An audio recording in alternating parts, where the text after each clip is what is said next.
So tonight I'm delighted to introduce Stephanie Cunningham. Stephanie is currently a PhD student in ecology at SUNY-ESF. Stephanie received a Bachelor of Science in Zoology from Michigan State University and completed a Master's of Science in Natural Resources at the University of Missouri. Her master's thesis, Stephanie studied demography and decision-making in greater white-fronted geese in North America and Western Europe. Before graduate studies, Stephanie was a technician on a variety of research projects, gaining a lot of really awesome experiences, including 2 years in Namibia as a husbandry technician and research assistant. Super cool. Her research interests broadly lie in population dynamics and quantitative ecology, especially in mammals and in birds. And so tonight we're going to hear a bit about that, specifically in a particular mammal. Stephanie, take it away. Oops, Stephanie. Yeah, there you go. Okay. Thanks, Jason. So yeah, happy to be here and share a little bit about the research that I'm doing on fishers for my dissertation. And so I titled my talk today, Population Dynamics and Habitat Conditions in New York Fishers. And so we'll see kind of how some of these things link together and might be influencing some survival or reproduction rate in our northern New York fishers. And so this project is like a huge collaboration with the New York State Department of Environmental Conservation. So just wanted to acknowledge them right off the bat. They've done a lot of our field work, and we couldn't do this project without them. And let me see which button it's gonna, okay, so I want to start just a little bit about fishers. Fishers are in the Mustelidae family, and which is the weasel group. And so they're in the family with badgers and river otters, sea otters, weasels, ferrets, wolverines, martins, amongst others. But these are some of the common ones that we'll see here in North America. And some of the traits that they all have in common is they're characterized by this long, slender body and short legs. Most of them also have a really nice, thick fur coat, and are often harvested for their fur. And so the fisher range, the current range is in green here. We used to have a little bit larger range. They may be extended down from this bit that goes from New York through Pennsylvania and West Virginia. You see that little dot there in Tennessee. So we've got, the range has contracted a little bit. And then especially on the West Coast, where fishers were pretty much extirpated and have not come back in the way that fishers in the Northeast have. And so at one point in the 1800s, fishers were restricted to pretty much the Adirondack Park in New York, because the rest of the state had been converted to agriculture. And since then, we've had a lot of forest regrowth come back, and so we've seen a lot of spread of fishers on the East Coast.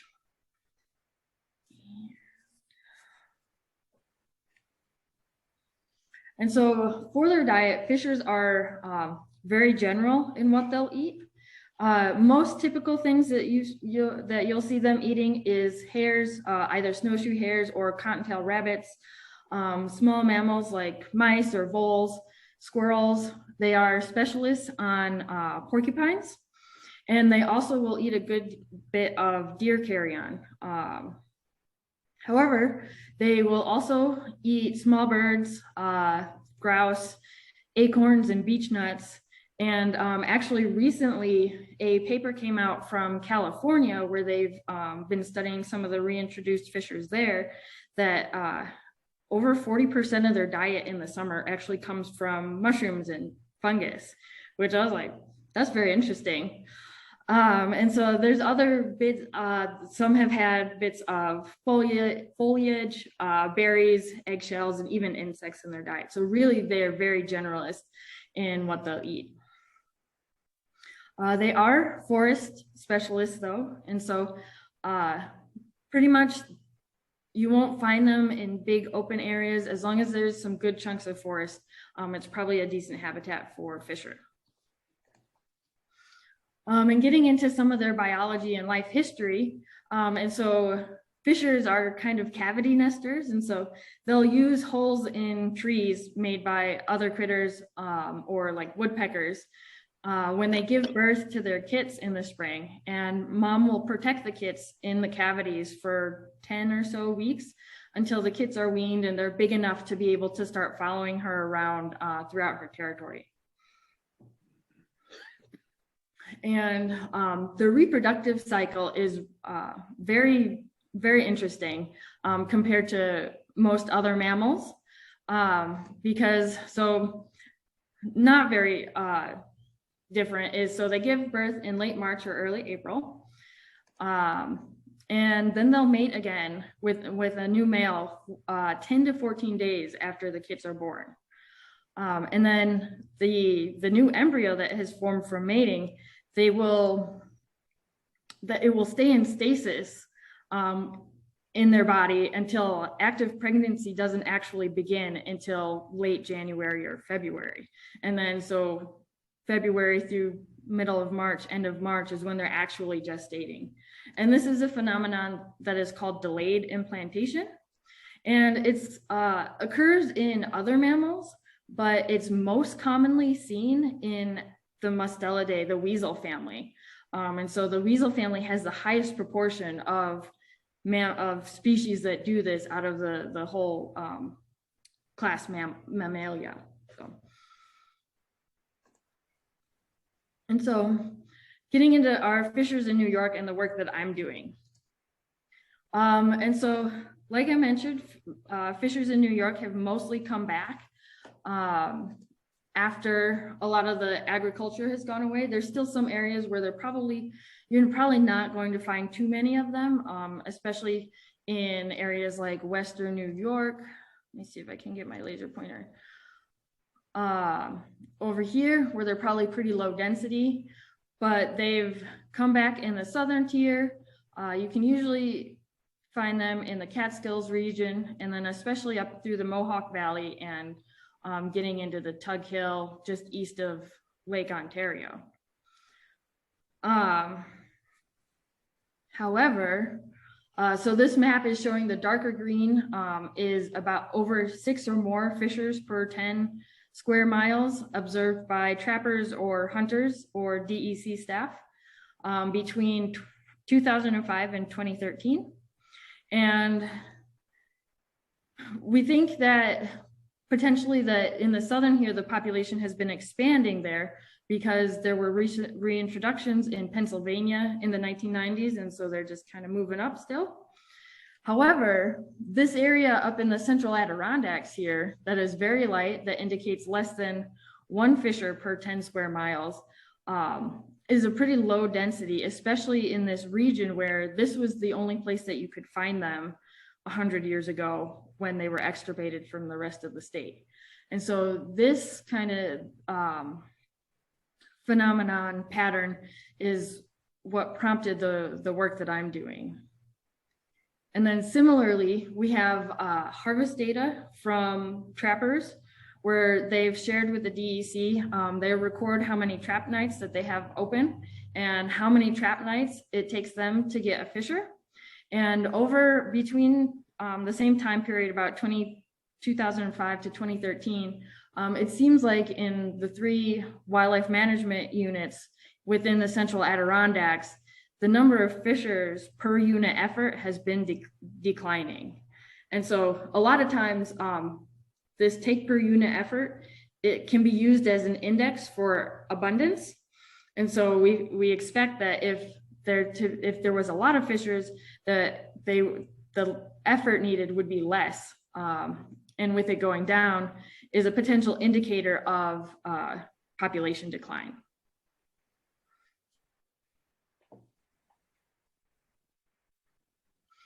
And so my work is focused in 2 study areas in Northern New York. And so we have the Adirondack study area within the Adirondack Park with the suspected decline. And then we're trying to compare that to a high density area in the Tug Hill. And so we mainly want to look at demographic rates, so survival rates and reproductive rates, to see if there are differences between the two study areas and if we can figure out what exactly is causing those differences.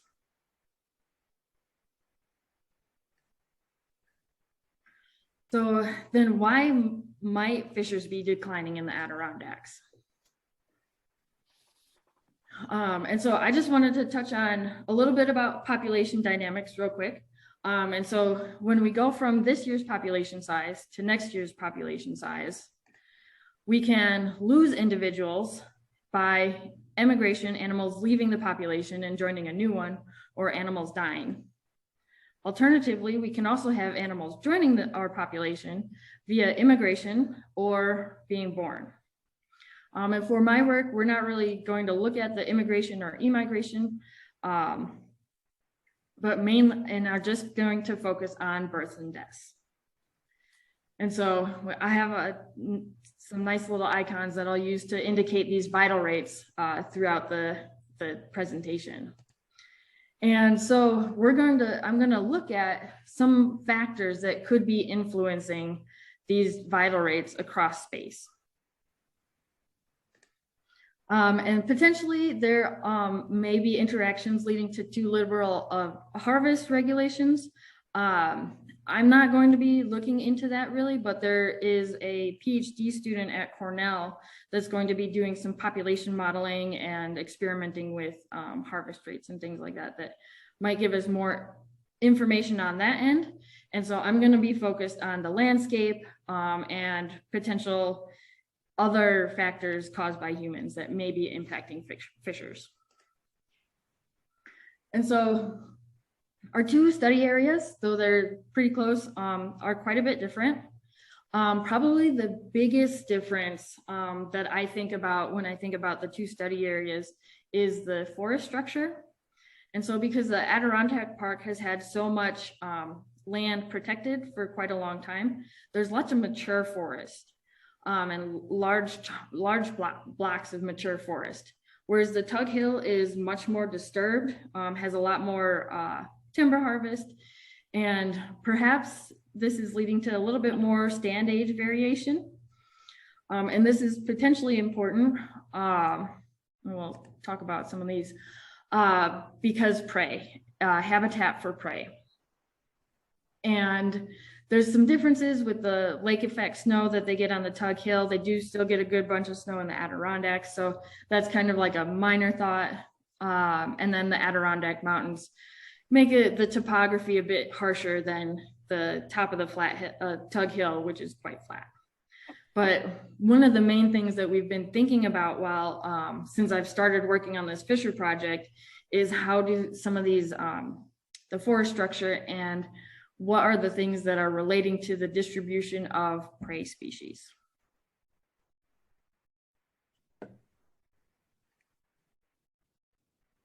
And so we are wondering if there is a bit of a productivity gradient where like more productive areas, more vegetation, things like that, or other areas that are less productive in vegetation. And the distribution of the prey species might be related to that.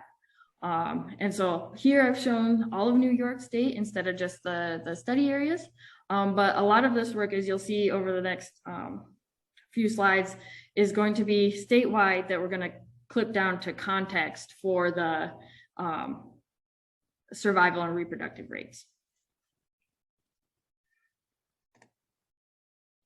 Something else that we've been wondering is about potential competition with coyotes. And so coyotes are not native to New York. They probably started coming into the state maybe 1940s and had pretty much fully colonized by the 1980s. And so they're here to stay. They've also been here since a lot of these fisher populations have been coming back. So it doesn't seem like they're too much suppressing the population, but there are probably interactions between the two species. Previous work has demonstrated, that fisher diet and coyote diet are pretty much just smack on top of each other. And so they're competing for the same prey, which could be problematic in areas where maybe prey densities are lower, because usually in these situations, a one-on-one coyote versus a fisher, the fisher is usually going to lose just because they're so much smaller. And then again, we don't quite see evidence of this yet, because there's probably also factors related to the landscape composition, as well as abiotic conditions like the weather, the amount of snow, the temperatures, that could influence how these two species interact. And we even talked at one point, me and my advisors, that potentially coyotes could facilitate fishers if there's, especially in harsh winters, when maybe coyotes are killing more deer, because fishers will very often eat carrion. And so that could be helping them, or they could be trying to compete for the same prey. And so we're doing this by, there's been a few statewide camera surveys. And so the red dots was a survey that was conducted by researchers at Cornell. And then in the northern zone, all the blue dots are the surveys were done by the DEC. And so we're going to try and look at all these camera occurrences and where we've gotten photos of coyotes, and see if we can build a map layer of occurrence or potential relative abundance or relative population size of coyotes, that we could potentially look into correlations between the two study areas.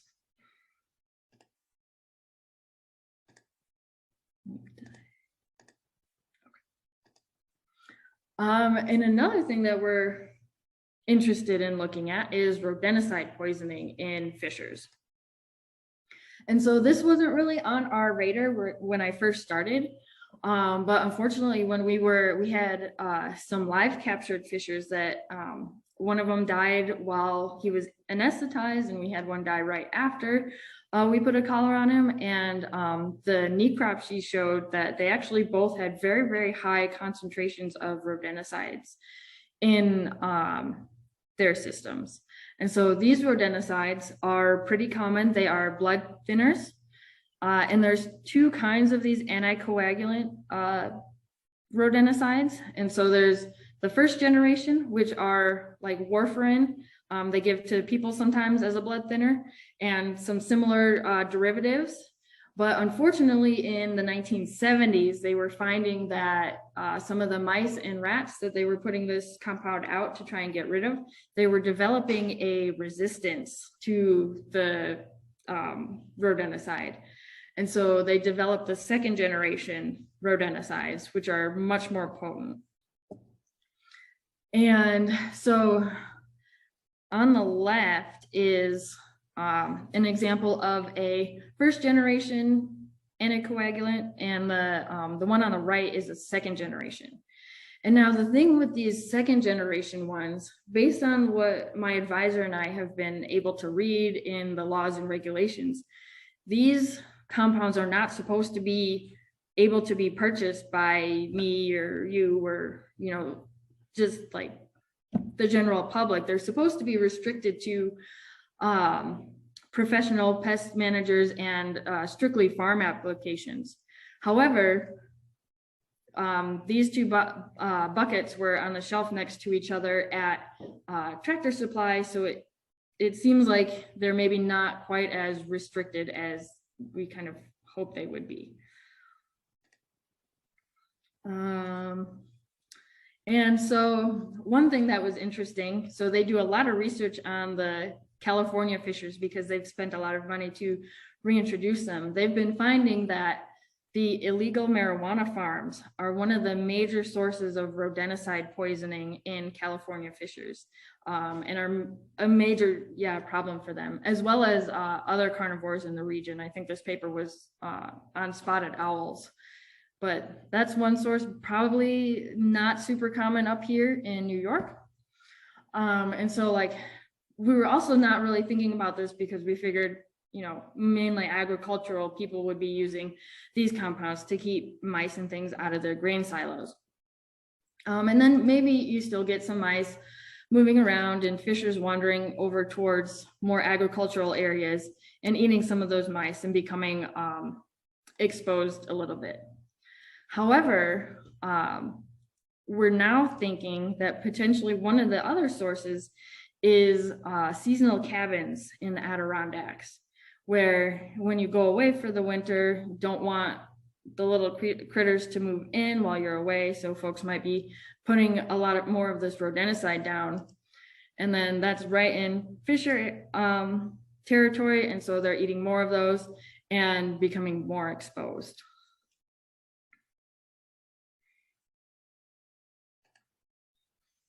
All right, so going back to kind of like our map of all the factors that I'm looking at for the fishers, we have the observed birth and death rates that are potentially being influenced by rodenticide. A lot of times it's not, fishers are big enough that it's not immediately fatal to them if they were to eat a mouse that has been exposed. However, repeated exposures, a lot of these compounds, especially the second generation compounds, might stay in their livers for 6 months. And so over time, the buildup of compounds can, one, the sublethal effects of the blood thinners, where they might get injured and in something that they would normally just recover from, maybe get a bruise from, might result in fatal bleeding. There have been also studies that show that rodenticide influences pregnancy and can affect the offspring if mom has been exposed. So there's double whammy, both demographics rates there. We have possible predation or competition with coyotes. And then the landscape features that influence how fishers use their space and their prey distribution. And so how do we monitor these fishers to get an idea of what these the survival and reproductive rates look like? And so we trap them in the winter. We start trapping end of October and close up shop first week of March. Usually it's the state, the DEC wildlife and fur bearer biologists that run the show for this. And so I'm very thankful for them. But we set the traps and it's basically just a box trap that we put in this black kind of plastic cardboard stuff to keep it a bit insulated and keep them dry, and then hide it in some brush. And then we'll fit them with collars. And the adult females get the GPS collars that will record locations, usually twice a day, but sometimes as much as every 3 hours, depending on the time of year. And then juvenile females and all males will get just a regular radio collar that's not going to record data for us, but we'll be able to go and find them and relocate them. And then once they've been fitted with their new collar, we let them go.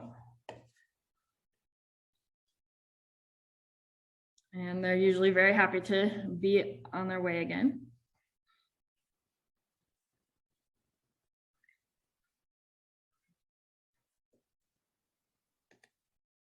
And so for survival, we use radio telemetry. And so we're trying to relocate each animal at least once a month. And the most efficient way to do this over our study areas, because they're quite big, is to do it from a plane. And so we've got these big antennas on there, and then we can hear the pings from the collars when we're near them. We generally have to be within about 1.5 miles, maybe 2 miles if they're in an open area, but we usually have to be like almost right on top of them to be able to hear them. And so for every month that we mark if we heard them, we mark if we tried to hear them and didn't. And so I'm going to do a time to event analysis, where basically just how long it takes for the animals to die or for their collars to stop functioning. And we'll be able to get an estimate of survival rates. And hopefully we'll be able to break that down into age and sex classes. So to date, we've collared almost 180 animals. We finished our last trapping season about a month ago. And so we've got a good number of animals, though unfortunately that number is gonna feel a lot smaller when I start breaking it down into 4 groups, but I think we're in a good place there. And then the other thing that we wanna look at is once we do hear the fishers from the airplane, so they normally give off their collars will give off a beep about once per second. And so if we are tuned into their frequency, we'll hear that beeping.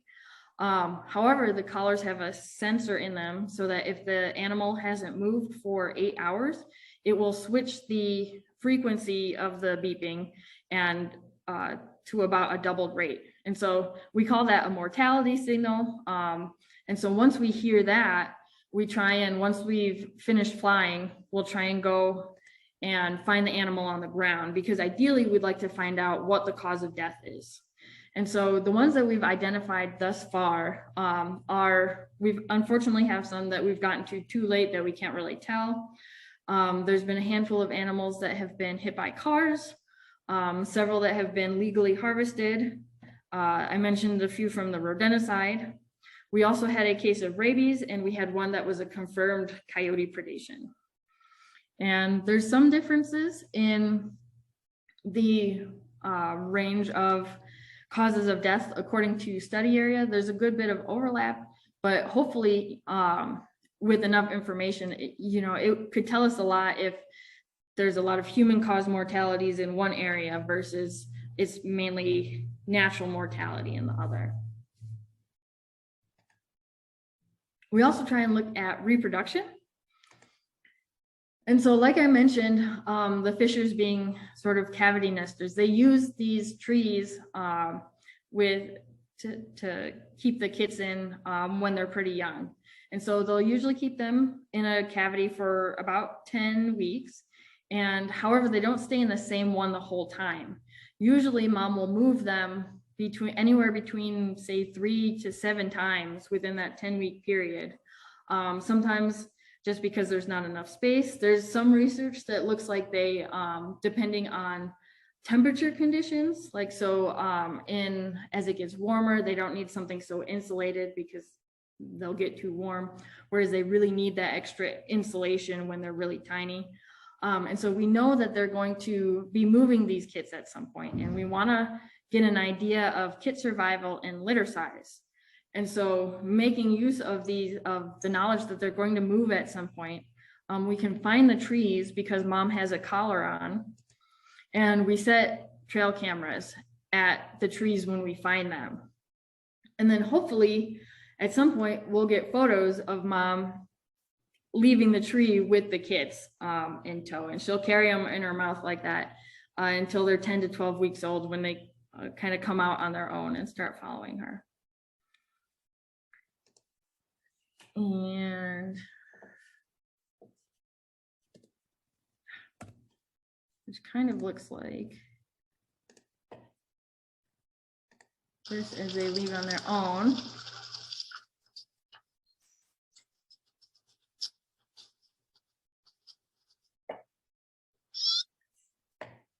Some little fishers. And so one thing that we were thinking about, we're like, okay, we've bought all these cameras and have this idea that we're going to estimate litter size and kit survival with these cameras. But the big assumption that is there is that we're going to be able to actually get photos of her moving the kits. And so what I ended up doing my first winter here was we set up a kind of a field experiment out in the woods. And so what we did was I found some trees and I hammered 15 stakes in a circle around each of those trees and stuck a camera on each one of them. And then we put a piece of bait on that tree to attract fishers, kind of thinking that would be more or less kind of the idea of a female fisher going to and from the den. And then so the idea was that when the fisher goes in, it gets the picture taken. And so I've only shown 4 cameras here on this slide, but all those gray dots, pretend those are cameras too.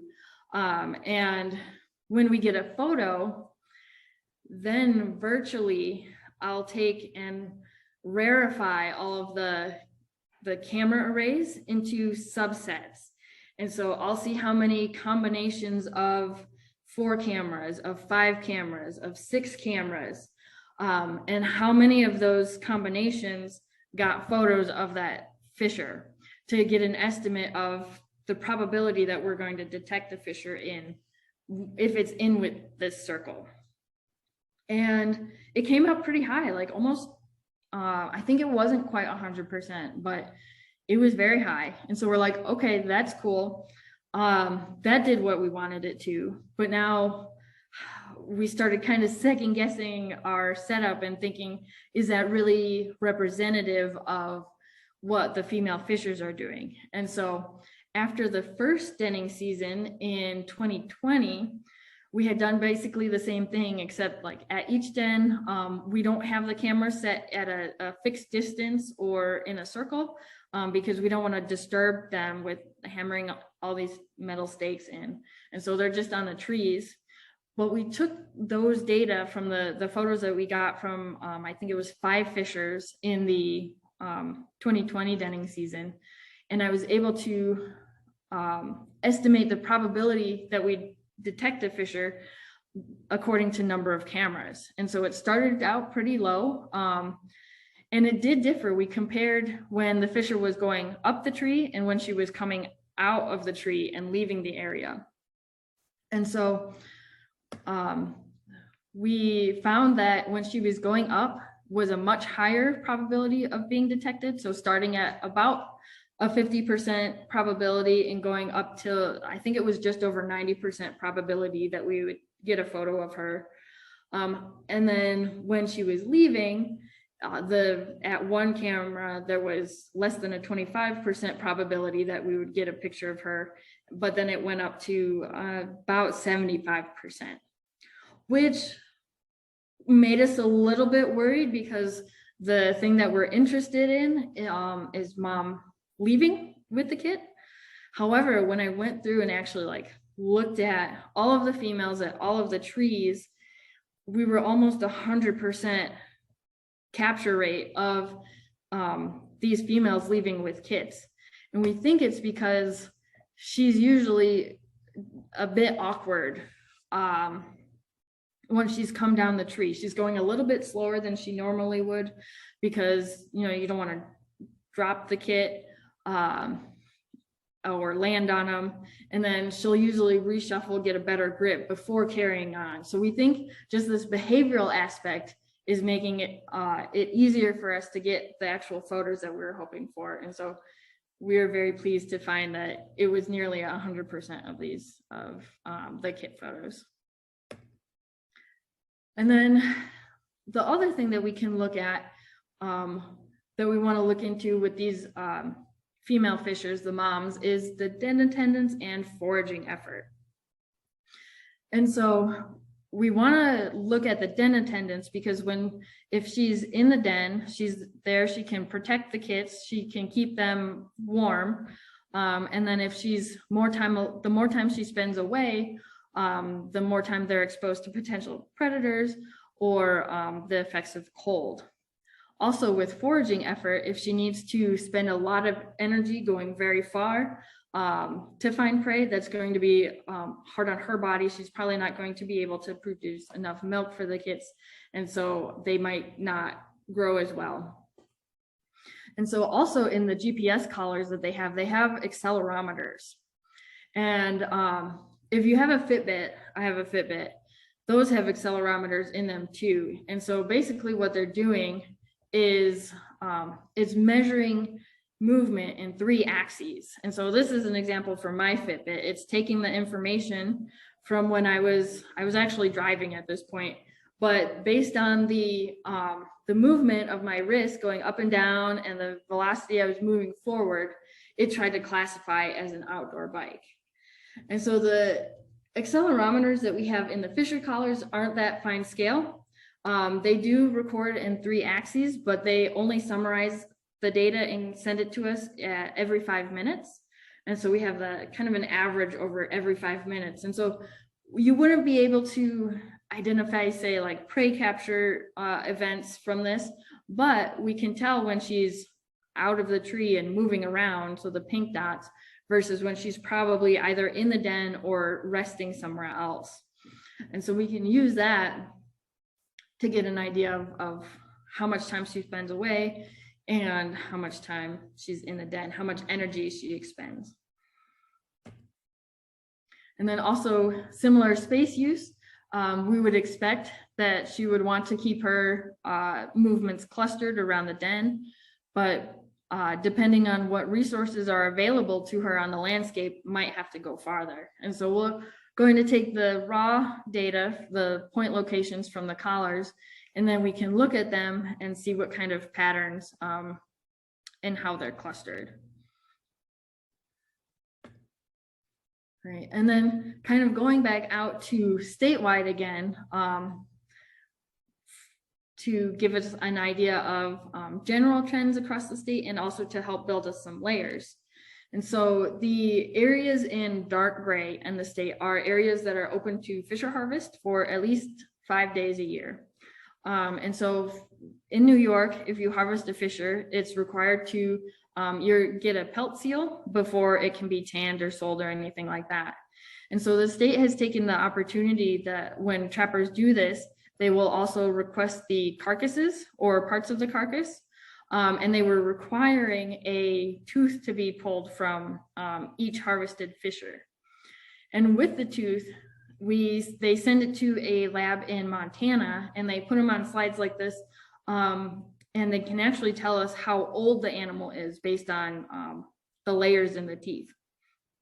And so we have all this information on the harvested animals, how old they are.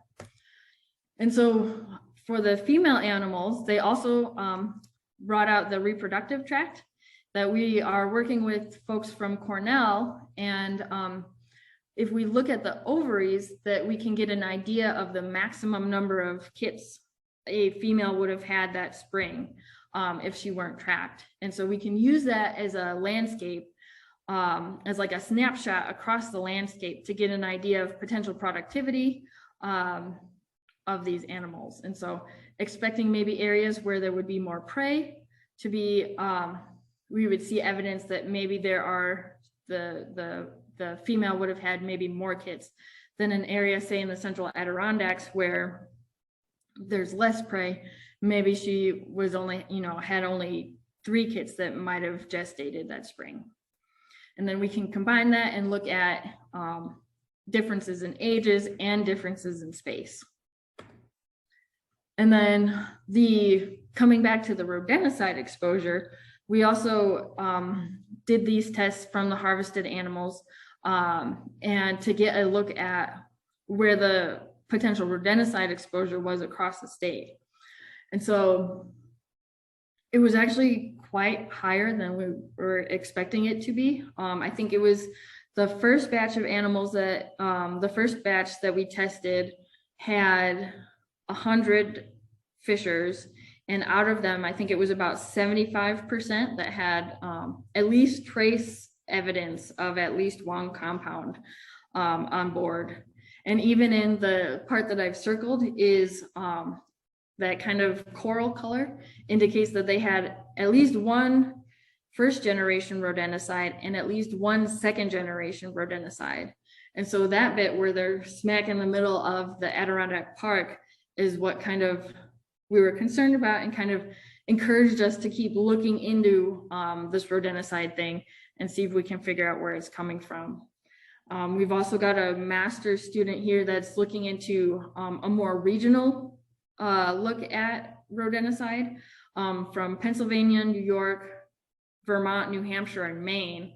and pretty consistently across all 5 states, very high rodenticide, even ones that are in the pretty deep woods that you would think are very remote. So definitely warrants some more looking into, and maybe working with legislators or folks that know how to regulate these things more than we do as wildlife biologists.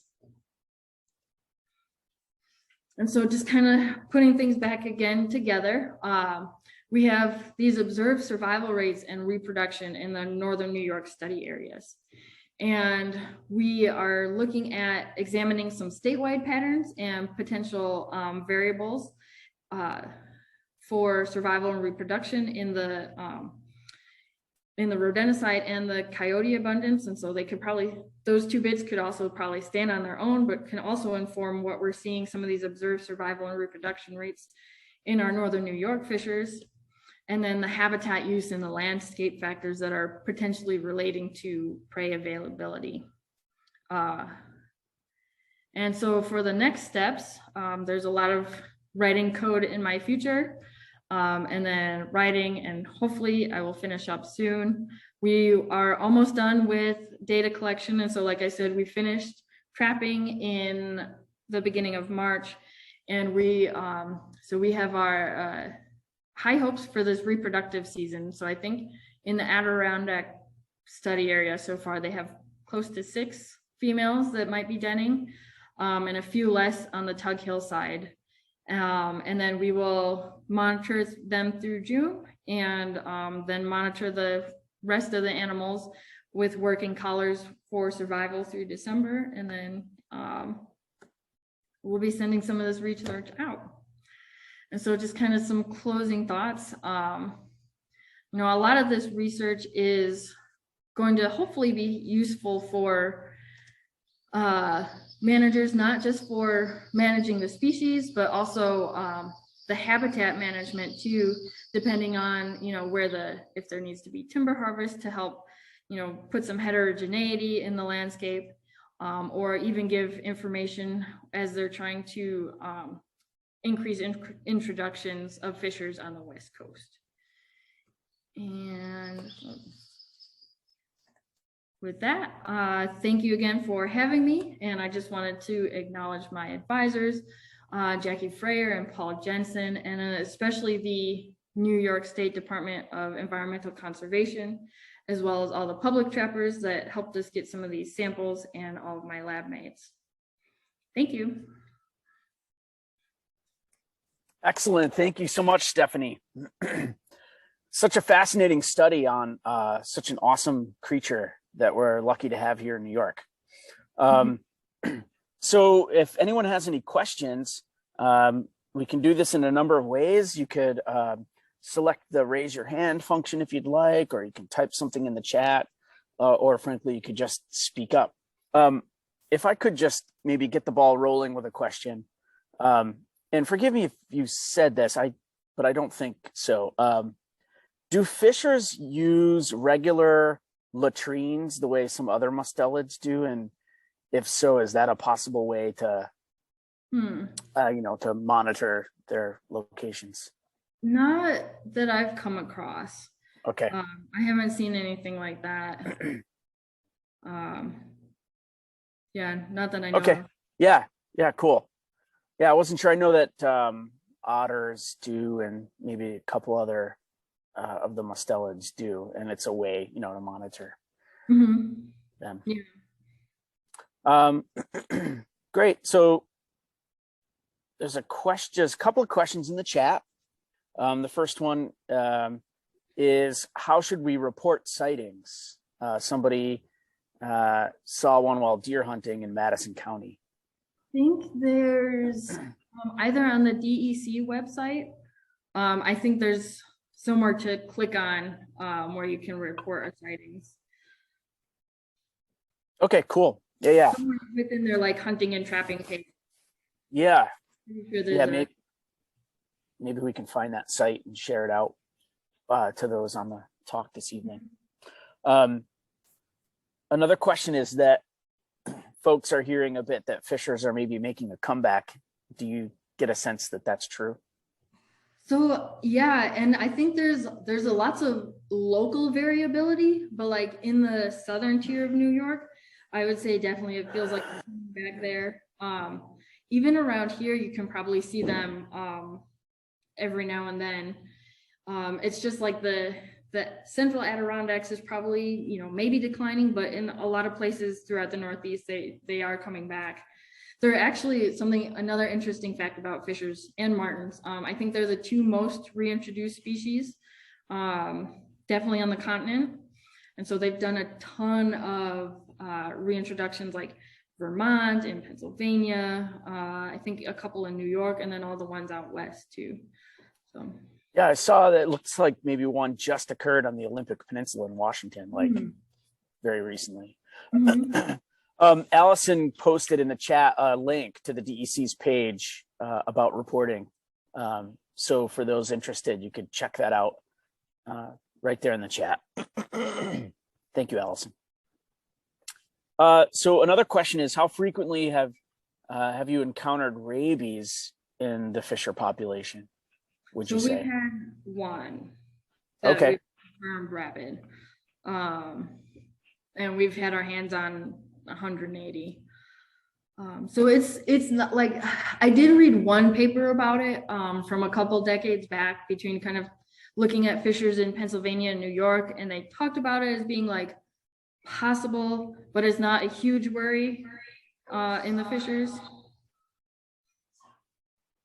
Gotcha. Yes. Okay, great. Good to know. Another question is in the chat, what is the normal litter size? And are the habitat and environmental issues affecting litter numbers? That's a good question. Yeah, so the second part is kind of one thing that we were hoping to look at with my research, to see if there were differences in litter size between the central Adirondacks and the Tug Hill study areas. They probably averages 2 or 3-ish. I don't think you would get too, like, it would be super rare to get more than say 4, but probably 2 to 3 is the most common. And I know some of the researchers out on the West Coast did sort of a review paper on fisher reproduction, and it's pretty consistent. There is some variability. I think they found some according to latitude, but there's not wild differences. Maybe some areas are closer to 2, some are closer to 3 on average. Gotcha. Yeah. Great. Thank you. So one of the next comments made in the chat is something I was going to maybe bring up too, or ask you about. And it's that somebody wrote about being here in Onondaga County and how many people swear they're seeing fishers. And I hear it all the time too, right in the city of Syracuse. People saying they had a fisher in their yard appear on their security camera. Yeah. And in a lot of cases, they appear to maybe be mink. Do you have a sense for this? Like if people are misidentifying the animals, or if indeed there's any evidence of fishers coming into places like Syracuse? I mean, I don't know if you would get here kind of university area, but for sure, some of the more fringe areas of the Syracuse metro area, I would not be surprised at all if there were fishers. I know there's I think a postdoctoral researcher doing squirrel things, but in the pretty close to Syracuse and not too far out of it, but I know he got a fisher on one of his cameras for the squirrels. And so, yeah, I mean, there's a couple studies where they studied some out near Albany a few years ago. And so, I mean, it seems like they're pretty adaptable. I would think that, you know, they're kind of limited. The females at least need those large diameter trees with the cavities in them. So that would probably be limiting some, but otherwise, yeah, wouldn't surprise me. Yeah. Cool, that's great. I've got a couple of trail cameras up throughout the city, and I know there might be also some others doing some urban wildlife like monitoring, and it would be really cool, you know, maybe a cool discovery. And then, you know, another question in the chat is about fisher vocalizations and how kind of eerie they are. And if you could maybe comment on that a little bit. I think actually for that reason, maybe they get a, not a bad rap, but you know. Yeah, so actually like kind of the screaming sound is Yeah. actually a red fox, not a fisher. So Yes. yeah, the bad rap is a little bit misattributed, but they do make kind of little like chittering sounds and almost like a purr, like chirping kind of thing. We've, you know, before we knock them down to fit them with a collar, sometimes they're a little bit talkative, but the screaming thing is definitely not a fisher, is a red fox. Yeah, there's a good YouTube video out there actually about this, where a biologist is out in the field and pointing out how the sounds that are foxes, not fishers, and then the sound that's a fisher, and it's pretty interesting. But they definitely get blamed for that sound. Yeah, for sure. Yeah, super interesting. So yep, another question is about fishers and maybe to what degree they're in competition with bobcats for prey, if you have a sense for that. Yeah, that's a possibility too, because again, they're going to be using pretty similar habitats, and so yeah, I wouldn't count it out, but I don't possibility. We don't really have anything to support it one way or other than saying, yeah, it's possible. Cool. Yeah, great. Yeah, I mean, I would encourage folks to maybe do a little YouTube search for fishers versus red fox, so you can hear that vocalization. Yeah, so another good question in the chat that just popped up is, are fisher pelts in high demand? No.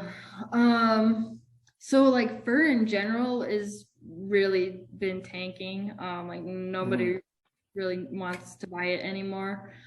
I think the most recent I looked that you could get maybe between $20 and $40 for a pelt. Whereas, you know, 150 years ago, I think I did the math once where it was over $1,000 for a single pelt. Right. Wow. Accounting for inflation. So yeah.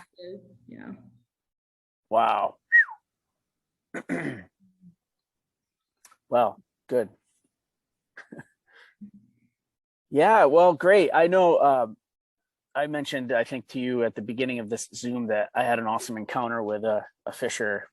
I think I've only seen maybe 2 in the wild in my life, but one of them was up in the Adirondacks last winter. I was out in one of the boreal wetlands looking for boreal birds, and it sort of stepped into the trail behind me, and I got a bunch of pictures, snap, all these pictures of it, and then it continued on. Really cool. Yeah.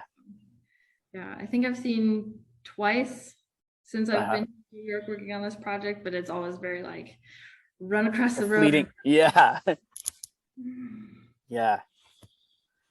Okay, great. Any other questions from folks? There's a lot of nice comments in the chat thanking you for a great talk, really interesting talk.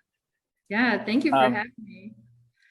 Oh, I guess there's one more question, and it's any chance we could support the southern tier population with nesting foxes?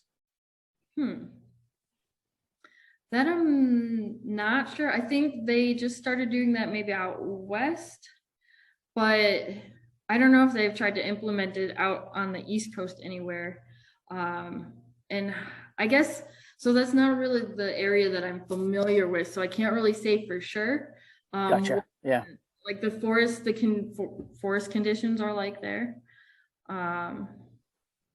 But potentially, I mean, so the one like that stuck with me that they were writing about fisher cavity uses, and the trees they use are big, sick, and rotting. And so like if there's not those kind of trees, then potentially, yeah, maybe some nest boxes would be helpful. A helpful thing. Yeah. Yeah, I would say it depends on what the habitat is like. Good. Interesting. Okay. Gosh. All right. Well, thank you so much, Stephanie. Thank you to everyone for coming. And Stephanie, thank you so much for a wonderful talk. Finger snaps, hands, applause, emojis, and everything. Yes. Thank you so much. Yeah, thank you for having me. And best of luck with the rest of your work. Thank you. Yeah. And hope to see you at a conference. Yeah. Yeah. I'll have some more results. I know. I feel like I'm like, oh, this is what No, that's great. But... Excellent. Okay. All right. Thank you very much. And thanks again to everyone who joined us tonight. Great.